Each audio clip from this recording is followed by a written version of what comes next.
Et à vos sièges, s'il vous plaît, afin de permettre aux agents du département de rentrer le plus possible. Vous avez de la place également dans l'espace réservé au public si vous y êtes mieux installés pour celles et ceux qui sont à l'extérieur. N'hésitez pas à rentrer sur les côtés. Cet hémicycle est le vôtre. Monsieur Rasser, vous avez la parole pour faire l'appel. Madame André Auger. Monsieur Francis Courel. Présent. Monsieur Jean-Paul Legendre. Présent. Monsieur Jean-Pierre Flambard. Présent. Monsieur Gaëtan Levitre. Présent. Madame Jannick Léger. Présent. Monsieur Pascal Lehongre. Présent. Monsieur Gérard Chéron. Présent. Monsieur Bruno Quetel. Présent. Monsieur Jean-Rémy Hermont. Présent. Monsieur Thierry Plouvier. Présent. Monsieur Jean-Luc Bonamy. Présent. Monsieur Frédéric Duché. Présent. Monsieur Alfred Recourt. Présent. Monsieur Sébastien Lecornu. Présent. Madame Stéphanie Auger. Présent. Madame Colette Bonnard. Monsieur Ludovic Bourrelier. Madame Valérie Branlot. Madame Cécile Caron. Madame Laurence Cléret. Madame Françoise Colmar. Excusez. Monsieur Jean-Jacques Coquelet. Madame Jocelyne de Thomasy. Madame Catherine Delalande. Madame Marie-Annick Dehaye. Pas de réponse. Madame Perrine Forzy. Monsieur Michel François. Monsieur Benoît Gatinet. Madame Marie-Claire Aki. Monsieur Xavier Hubert. Madame Marie-Christine Join-Lambert. Monsieur Daniel Jubert. Madame Clarisse Juin. Madame Chantal Legal. Monsieur Jean-Pierre Leroux. Madame Gaby Lefebvre. Monsieur Olivier Lepeinteur. Madame Diane Le Seigneur. Monsieur Serge Masson. Madame Catherine Melien. Madame Afida Wada. Madame Micheline Paris. Monsieur Alexandre Rasser présent. Madame Martine Saint-Laurent. Madame Marie Tamarel Vérag. Merci, monsieur Rasser. Je vais demander à l'ensemble des conseillers départementaux de bien vouloir vous lever, s'il vous plaît.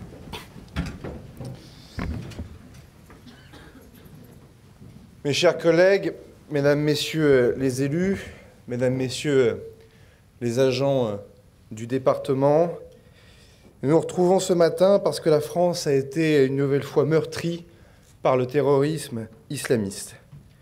Vendredi soir, vers 21h, alors que Paris était en pleine effervescence de joie et de partage, 3 équipes de kamikazes ont attaqué la population.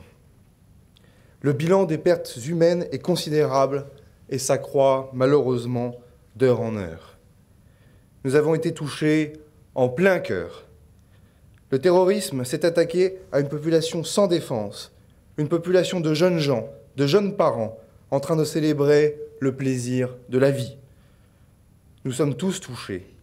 Les victimes auraient pu être n'importe lequel d'entre nous, n'importe lequel de nos proches. Nous pensons à tous ceux qui ont vécu l'horreur, simplement parce qu'ils étaient attablés un vendredi soir à une terrasse de café ou qu'ils étaient venus à un concert. Nous pensons au traumatisme de tous ceux qui ont vécu le carnage du Bataclan et qui ont vu ces morts, ces hommes et ces femmes, au corps déchiquetés. Nous pensons aux familles qui sont encore dans l'attente de nouvelles de leurs proches, au terme d'une attente interminable. Nous pensons à tous ceux qui, en ce moment même, dans les hôpitaux parisiens, luttent entre la vie et la mort. Je veux dire que nous sommes tous à leur côté, avec une pensée particulière pour les victimes euroises qui nous sont connues aujourd'hui, de Val-de-Reuil, avec son jeune commissaire, de Gaillon et de Vernon. Je veux leur dire notre soutien et toute notre affection. Je veux dire à toutes les forces de l'ordre, à toutes les forces de sécurité, notre immense admiration pour leur dévouement, pour leur abnégation, pour leur courage sans pareil dont elles font preuve depuis des mois pour assurer la sécurité des Français dans des conditions difficiles et parfois dans un climat de grande tension. Je veux leur dire que nous sommes fiers de pouvoir compter sur eux. Permettez-moi ici d'avoir une pensée plus particulière pour ce policier du SPHP, Franck Brinzolaro, résident à Bernay, et assassiné en mission en janvier dernier dans les locaux de Charlie Hebdo. Ce n'était malheureusement pas la première fois que l'heure payait un lourd tribut au fanatisme islamiste. Le 28 avril 2011, une de nos jeunes Euroises, Angélique Gauthier, fille d'un collègue maire de Saint-Germain-sur-Avre, était assassinée avec 7 autres de nos compatriotes dans un attentat à la bombe d'une rare violence dans un café de la place Jamal Fna de Marrakech. Elle était partie quelques jours en vacances avec son compagnon. Ils étaient dans l'insouciance, dans la joie de vivre. Ils préparaient leur mariage qui devait être célébré par son papa seulement 5 semaines plus tard. Angélique avait 29 ans. Elle a laissé derrière elle un bébé de 4 mois. Cette histoire me lie personnellement avec la famille Gauthier. Je n'oublierai jamais ce 29 avril au soir où j'ai dû annoncer à ses parents, avec la préfète Fabienne Bussiot, l'assassinat de leur fille. Le temps est à la douleur, au deuil, à la souffrance. Les jours à venir vont être ceux des adieux aux êtres tant aimés. Mais face à ces actes de guerre, vient le temps de la prise de conscience pour chacun d'entre nous. Ce combat contre le terrorisme est un combat de longue haleine. Il durera. C'est notre combat à tous. C'est le combat de notre génération. Il demandera de la force, du courage de la part de chacun d'entre nous. Nous ne pouvons plus fermer les yeux. Nous ne pouvons plus fermer les yeux. Nous ne sommes pas suffisamment indignés en 2012, lorsqu'à Toulouse, à Montauban, lorsque des militaires ont été assassinés parce qu'ils étaient musulmans et des enfants massacrés parce qu'ils étaient juifs. Nous nous sommes, pour le coup, indignés et nous avons célébré la République en janvier dernier en montrant au monde entier que nous étions debout face au terrorisme. Mais aujourd'hui, l'indignation ne suffit plus. Nous ne pouvons plus rester sourds face aux propos, aux provocations inacceptables qui sont tenues depuis des années sur le territoire de la République contre la France. Nous ne pouvons plus continuer à tolérer des comportements qui sont contraires à ce que nous sommes. Il ne doit plus y avoir de paix en France pour tous ceux qui détestent ou méprisent la France. Cela suffit, cela doit cesser, cela ne peut plus durer. Ce combat passe par des actions fortes. Je soutiens les mesures annoncées par le président de la République et le gouvernement. Mais notre combat contre le terrorisme et l'islamisme radical doit aller encore plus loin. Il faut expulser tous les ressortissants étrangers, en particulier certains prédicateurs qui tiennent des propos contre la nation française. Nous devons interpeller tous les individus sous fiche S qui peuvent représenter une menace, y compris par des mesures d'exception. Nous ne pouvons plus attendre que des attentats soient commis pour agir. À ce combat national pour la sécurité s'ajoute évidemment un combat culturel. Nous ne pouvons plus tolérer les mots et les actes contraires aux principes de la République. Au salon de la femme musulmane de Pontoise, des propos inacceptables ont été tenus sur la place des femmes. Comment le tolérer? Le phénomène de communautarisation dans les universités ou dans certains quartiers est connu, dénoncé. Mais quelle réponse apportons-nous? La radicalisation dans les prisons, y compris dans l'heure, est un phénomène connu. Quelles mesures concrètes ont été prises? Depuis des années, la République recule face au salafisme et à la radicalisation. Elle doit désormais faire face avec fermeté. Je le redis ici, dans l'hémicycle du département de l'Eure. Il ne doit pas y avoir de paix en France pour ceux qui méprisent et combattent la France. Au-delà du renforcement des mesures de sécurité et du combat culturel sur notre territoire, nous devons tout faire pour éliminer Daesh. L'État islamique est une menace mondiale qui nous concerne tous. Comme le réclame Bruno Le Maire depuis des mois, il faut que la France change sa stratégie militaire et clarifie ses choix diplomatiques. Le président de la République doit exiger des États du Golfe qui lèvent toutes les ambiguïtés sur leurs relations avec les mouvances islamistes. Parce que nous avons payé le prix du sang, la France est légitime à demander la mise en place d'une coalition internationale la plus large possible, associant des États de la région, des États européens et les membres de l'OTAN pour intervenir à la source du problème, c'est-à-dire la Syrie et l'Irak. Vous l'avez compris, après la tragédie de vendredi, je fais partie de ceux qui considèrent que les Français n'attendent pas de la compassion de leurs responsables politiques, y compris locaux. Les Français veulent, ils exigent la force et la sécurité. L'union nationale, ce n'est pas le silence, ce n'est pas l'angélisme. Aussi, en tant qu'élus locaux, nous avons un rôle à jouer. Nous sommes en guerre, ont dit le chef de l'État et le Premier ministre. Il faut entrer en résistance, selon les mots prononcés il y a quelques semaines par le chef d'état-major de l'armée de terre. Mais ce combat doit être aussi le combat des collectivités locales. L'apprentissage des valeurs de la République doit être notre priorité, notamment dans les collèges. J'écrirai dans les jours qui viennent aux principaux pour leur signifier que le département soutiendra les projets éducatifs en lien avec le devoir de mémoire et la citoyenneté. Je le dis ici avec force. Je n'ai pas accepté que certains collégiens refusent en janvier dernier de rendre hommage aux victimes du terrorisme. Prenons au sérieux ce révisionnisme nouveau, cette banalisation du mal. Il n'y a pas de fatalité. Des jeunes éduqués seront toujours moins vulnérables. Si nous ne faisons rien, nous serons tous responsables. Mais nous devons aller encore plus loin. Au service de l'État appartient le traitement sécuritaire et judiciaire du problème. Mais cela ne suffit plus. La radicalisation de certains esprits fragiles doit retenir toute notre attention. La prévention de la radicalisation doit être l'affaire de tous. La détection de certains changements de comportement, parfois précurseurs d'une volonté d'un départ en Syrie ou en Irak, est primordiale. Aucun de nos territoires n'est à l'abri. Nous en savons quelque chose dans l'heure, car nous avons en tête le traumatisme de nos concitoyens de Beauroger en Roumois. Le département est la collectivité territoriale qui est le plus au contact des personnes les plus fragiles. Agents dans les collèges, psychologues, infirmiers scolaires, travailleurs sociaux dans leur diversité, dans les unités territoriales d'action sociale, éducateurs de prévention spécialisés, agents de l'aide sociale à l'enfance, réseau de la protection maternelle et infantile.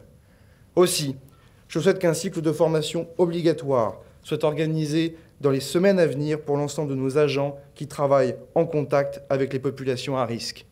Pour aller encore plus loin, je souhaite que les agents municipaux des CCAS, des centres sociaux, les polices municipales puissent y être associés. Ainsi formés, ils sauront prévenir la radicalisation et faire le lien avec les autres acteurs de la puissance publique. Nous sommes rassemblés aujourd'hui parce que nous voulons que notre voix s'élève avec force. Les islamistes veulent nous faire croire que la vie humaine n'a pas de valeur. Les personnels soignants, les pompiers et la police se sont pourtant tous mobilisés. On veut nous faire croire que la religion est meurtrière. On prie pourtant dans toutes les langues les dieux que nous honorons pour les morts de ces attentats. On veut nous faire croire que la France est faible. Le drapeau tricolore s'illumine sur les édifices partout dans le monde, sur chacune de nos photos de profil sur les réseaux sociaux. On attaque nos valeurs républicaines. Dans la rue, tous, nous descendons dans notre sang, aider, soutenir. Nous nous donnons la main. Nous n'avons pas peur de nous montrer et de vivre librement. Liberté, égalité, fraternité. En ce lundi matin, comme partout en France, nous nous sommes rassemblés pour rendre hommage à toutes les victimes de ces attentats. Mais plus encore, car c'est ce que nous devons aux victimes. Nous sommes là pour dire ici que nous sommes fiers d'être Français et que cet hommage est le signe de notre résistance.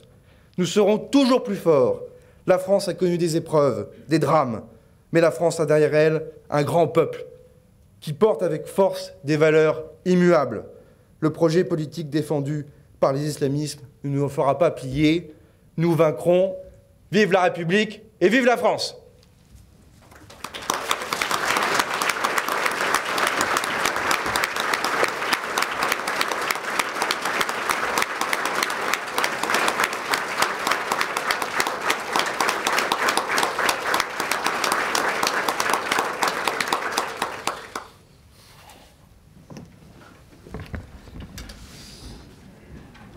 La parole est à Monsieur Duché.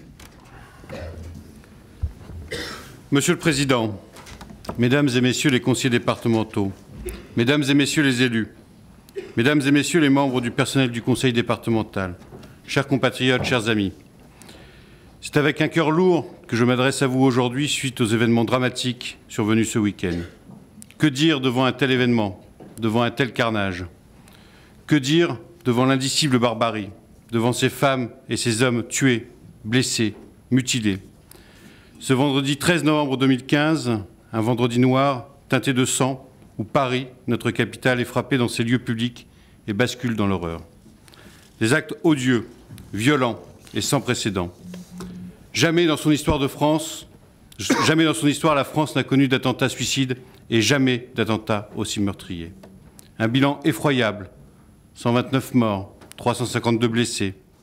Anna, Hugo, Quentin, Hélène, Manu, Lola, des étudiants, des professeurs, des intermittents du spectacle, des amoureux du sport, des touristes, des jeunes, des musiciens, des Français, mais aussi des Chiliens, des Américains, des Tunisiens, des Espagnols. Notre département, comme toute la France, est en deuil et se recueille.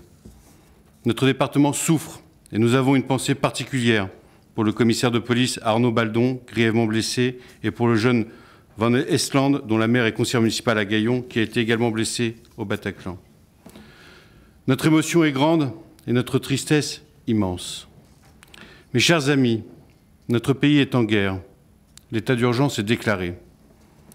Au-delà de la compassion que nous devons avoir pour l'ensemble des victimes, nos administrés attendent des actes forts. Il suffit d'entendre la voix du peuple ce week-end pour se rendre compte que la concorde civile est fortement ébranlée.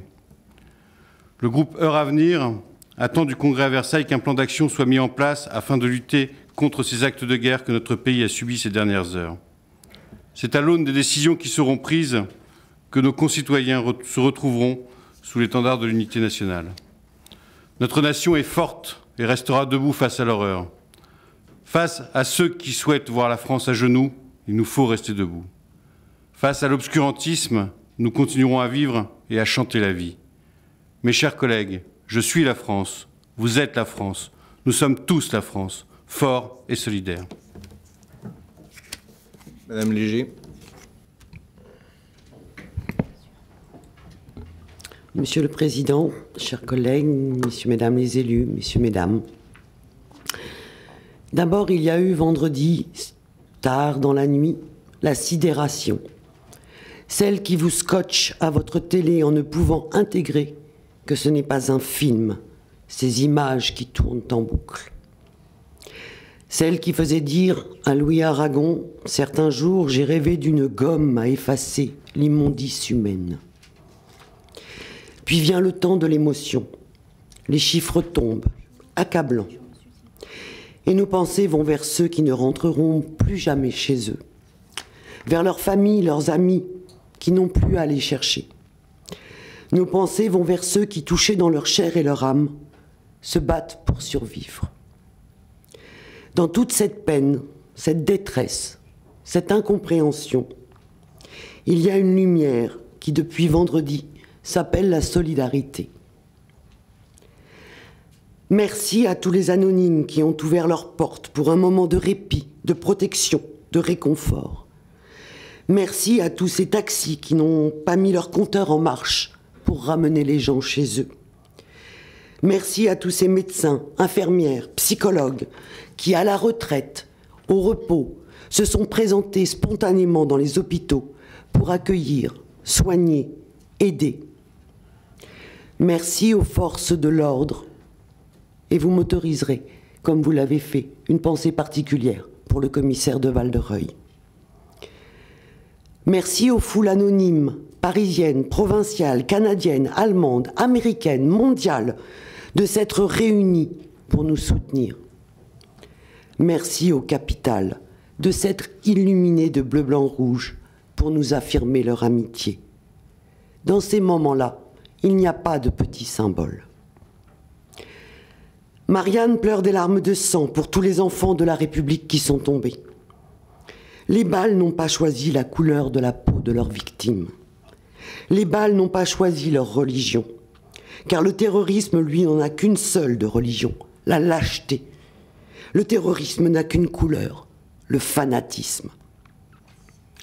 Voltaire l'avait parfaitement résumé en déclarant « Le fanatisme est un monstre qui ose se dire le fils de la religion ».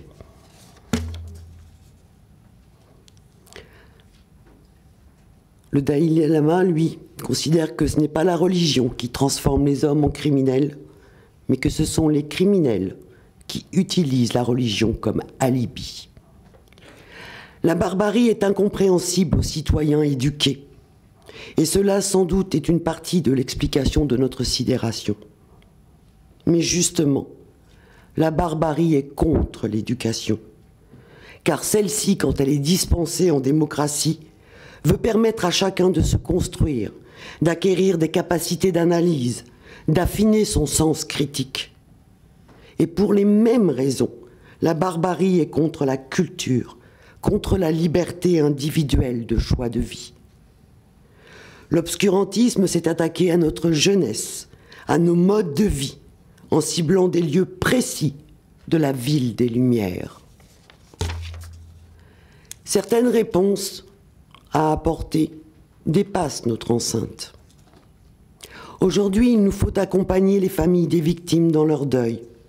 Demain, il sera de notre rôle d'accompagner nos concitoyens à dépasser l'émotion pour réfléchir avec discernement. Je vous livre les paroles de M. Stoltenberg, Premier ministre de Norvège, qui, après les massacres d'Oslo et d'Utøya, déclarait « Nous allons répondre à la terreur par plus de démocratie, plus d'ouverture, plus de tolérance. » Cette phrase est courageuse. Elle nous alerte sur les risques de stigmatisation, d'amalgame, de répression irréfléchie qui pourrait montrer des communautés les unes contre les autres, des citoyens les uns contre les autres, des religions les unes contre les autres. Alors je conclurai par les mots du père du Petit Prince. Unifier, c'est nouer les diversités, ce n'est pas les effacer. Monsieur Levitre.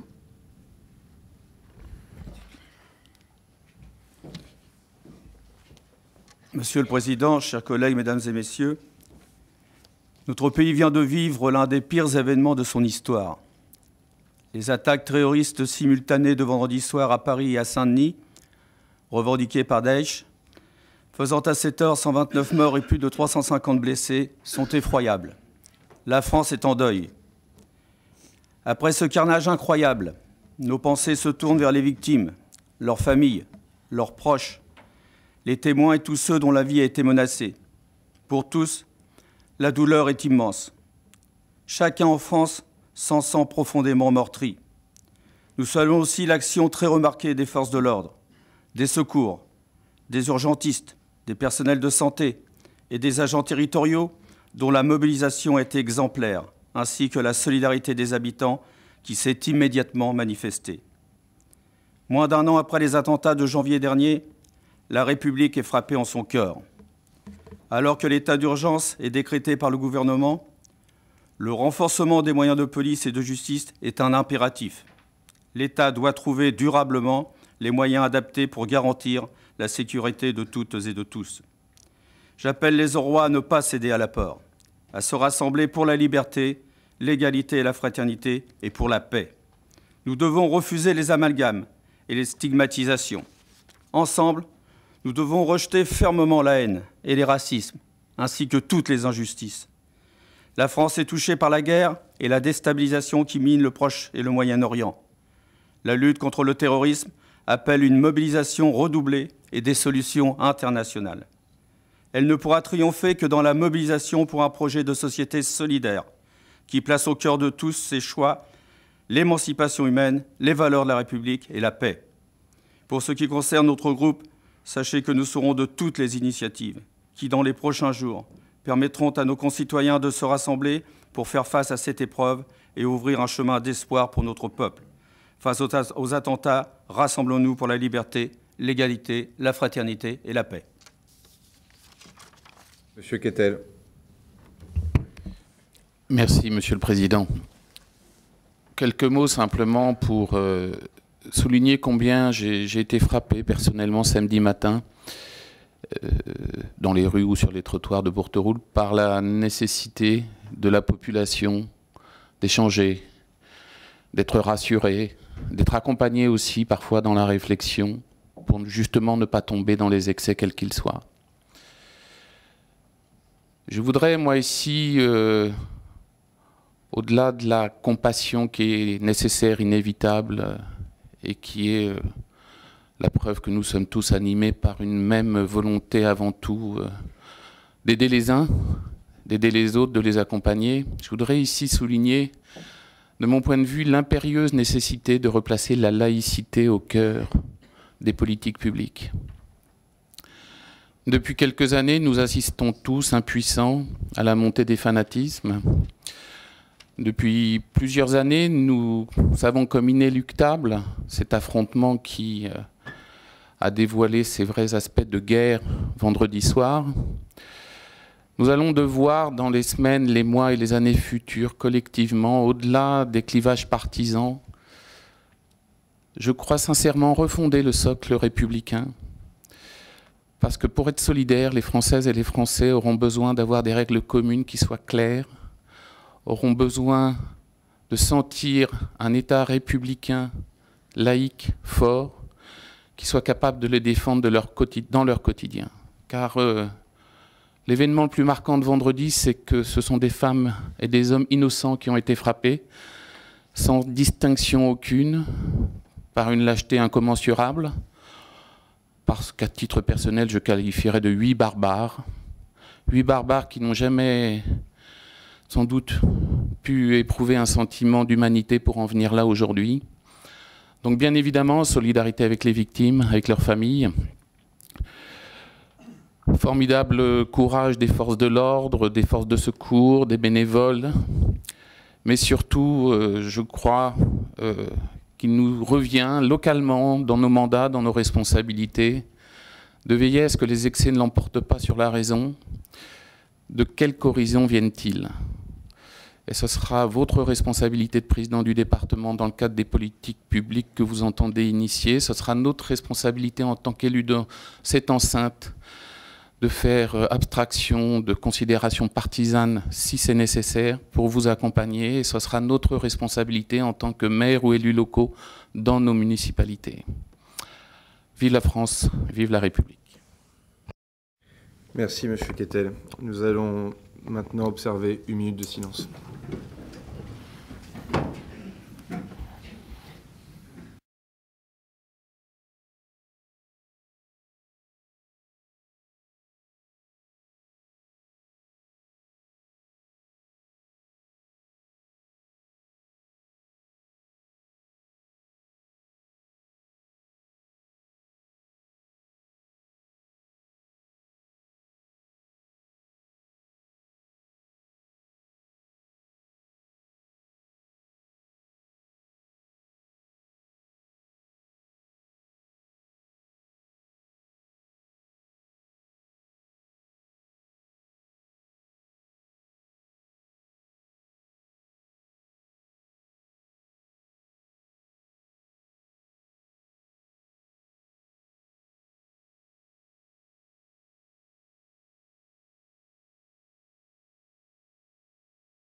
Aux armes, citoyens, formez vos bataillons, marchons, marchons, qu'un sang impur abreuve nos sillons.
Vive la République, la séance est levée.